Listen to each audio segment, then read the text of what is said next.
how common is domestic violence a reason for a divorce? How common do you see it in your cases? It's really sad actually because I see it a A lot. lot. And it's becoming, I don't know if it's becoming an increasing problem, but even in people of significant wealth, where you've got women who are in extremely high earning positions.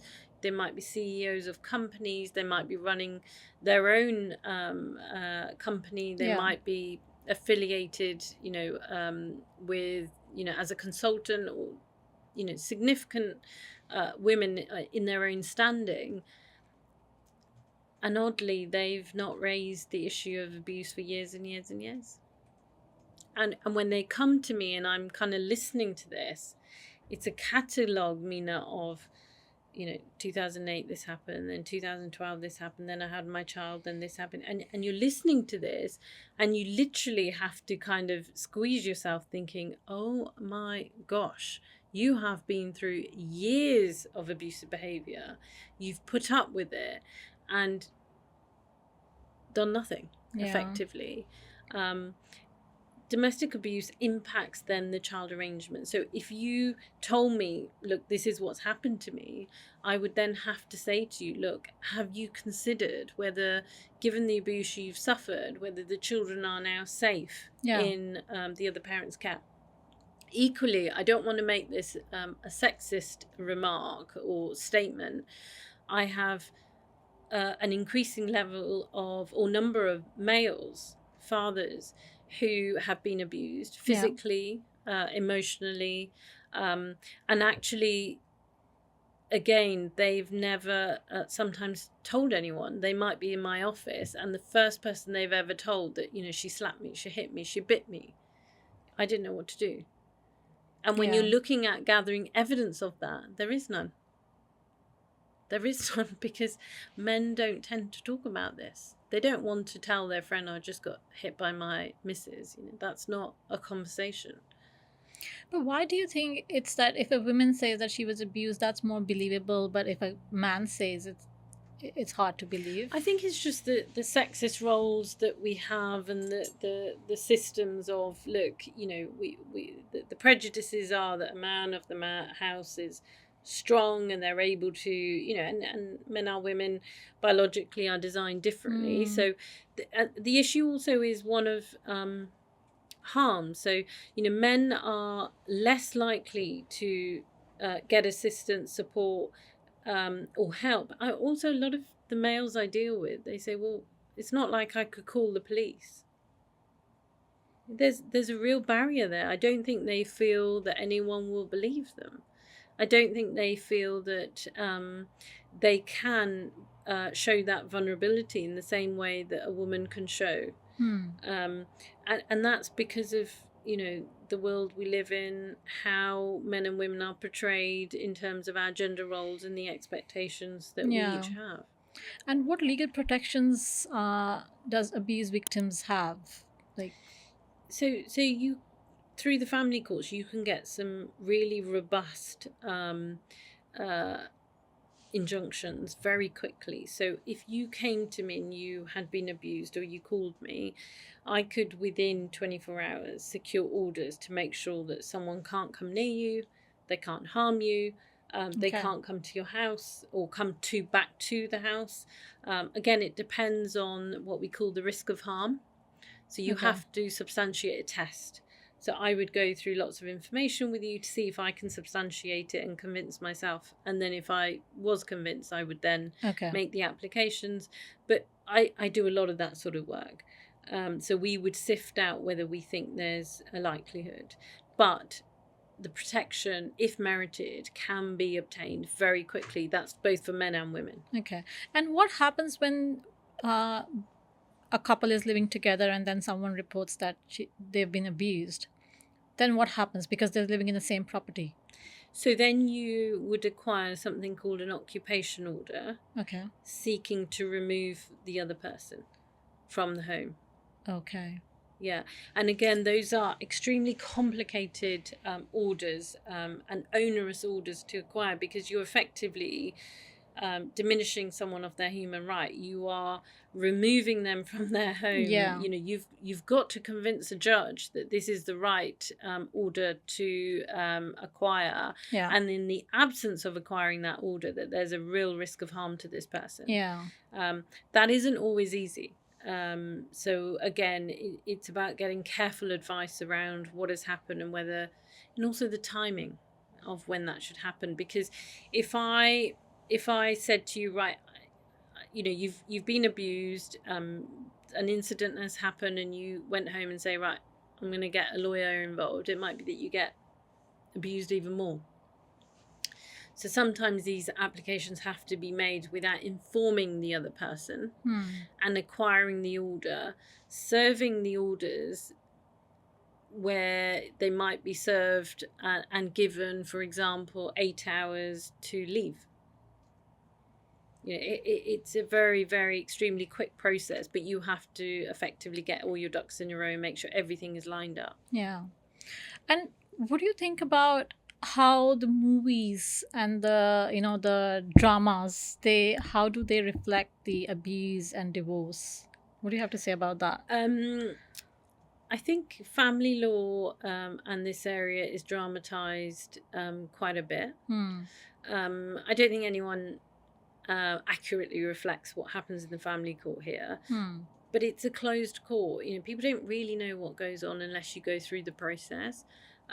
It's difficult. I've seen series on Netflix and I'm thinking, no, that doesn't happen. So it is interesting about the media's perception, but they're making TV. They've got to make it interesting. Having said that, Mina, there's not an hour of my day that is not sparked with adrenaline because something has happened on a case. Not, the amount of difficulties we see, the amount of challenges, the amount of litigation we do is significant. So it is a Netflix series every single day. I remember there was a movie a few years back, can't remember the name, but Aishwarya Rai was playing the lead and she was the domestic victim in the movie. I can't really remember the name. I'm not sure. So she was abused really bad in the movie, and she keeps taking the abuse for years and years and years. Oh, yeah. And eventually she kills him. Yeah, she kills him. So that's actually based on a true real story, case. Real case, and it's a criminal case.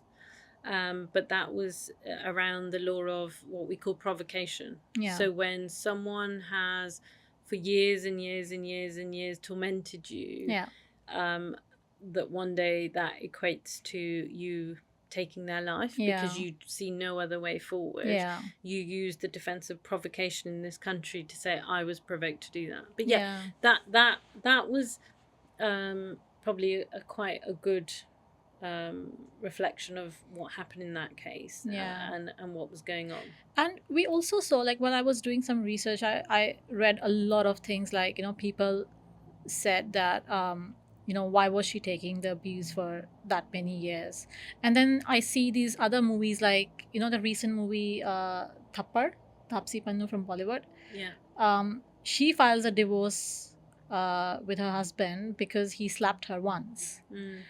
So I just kind of get confused in these two scenarios. Like one place people are saying, why would you take divorce for, abuse for so many years? And they would just say that that's not right. She should have taken a step at the first time whenever she faced the abuse. But on the other hand, people say that it's just one slap. She could have worked it out. She could have just... So I'm kind of confused. Like, what should a person do in that situation? I think, Mina, a lot of it is got to do with maybe your childhood.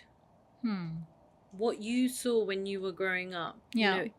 Is that one thappad enough for you to stand up and say, how, I've never seen that in my life?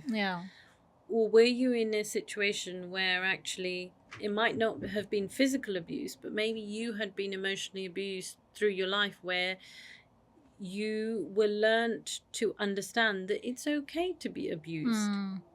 through your childhood. And it's funny because when I'm going through statements with clients and I'm looking at what happened previously, it Yeah. tells you a lot. It tells you a lot about, which sibling they were, what was going on at home, why they may accept abuse as opposed to someone who would say no. Mm. No, I mean, no abuse should be accepted. And I think generally what I've seen is once you start having what we call patterns of abuse and behavior, they only escalate one stage further each time. Mm. So, first it's a push, then, it's a strong hand, then it might turn into a slap, then it might turn into, something more significant. And there can be escalations in this, which is why at the very outset, if I was to say to anyone who's been a victim, is you've got to really think about, if you've gone through abuse and you think it's quite low level, what steps have you taken to make sure that it doesn't happen But again? again. Are you prepared to have intervention in your relationship to look at what is causing this? So if your other half has anger management issues, have they worked on those? What therapeutic involvement do you think might help you to ensure that you don't have a situation of that nature again? So, and actually, people don't do that. Yeah. What they hope for is things will get better. Yeah. It just won't happen. This will again. go away. Yeah. And it only escalates. Yeah. But it's difficult because when you're in the epicenter of a situation like that, it's extremely difficult to look objectively. I think what people are beginning to do is reach out to people, talk about the abuse. It's becoming less shameful to say, look, this is what's happening in my marriage. I need help. And I think women are better at it. They're better at saying, look, have you talked to the police? Have you told so and so? Have you told your parents you need to get out? You need to do this. But actually, even though women are better at vocalizing, they carry on staying in situations which are untenable, and that's often because there's children involved and they think that staying is better. You've got to understand what happens to children who see abusive relationships over the course of a period of time. If that cycle is not broken, undoubtedly those children will have real difficulties when they're in their adult relationships. Yeah, absolutely. And you've got to ask yourself, do I want to risk my child living a life like I have in the effort that I'm protecting them? I'm trying to keep everything together, but actually in hindsight what I've done is shown them that abuse is fine to be accepted.